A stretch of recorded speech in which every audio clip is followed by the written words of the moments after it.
Before we get started, make sure to like this video and hit the subscribe button. On today's first video, a series of strange orbs are witnessed behaving in a strange fashion.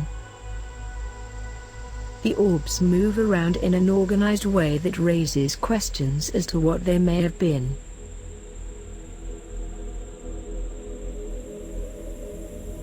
Could it be a visitor from the other side?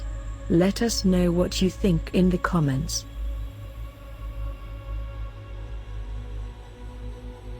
In this next video, a similar orb sighting took place. Once again, this phenomenon is repeated only from a different source. Because of the fact that these sightings have occurred to different people on more than one occasion, there is a new investigation starting around the mysterious nature of these events. Many people agree that some orbs appear as a result of paranormal activity. In our final video, it is a unique situation of its own.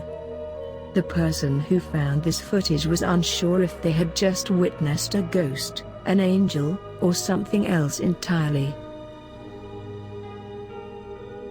Skeptics of the footage argue that the scene can be disputed on the idea that it was condensation or ice crystals melting on the camera causing the event. One other strange aspect about the footage is that the moment just before the suspected spirit appears on film, the ray of light seems to bend for no apparent reason. If you have any ideas of your own, please let us know in the comments. We will be posting more content soon, so don't forget to subscribe now. Please activate the like button. Thank you.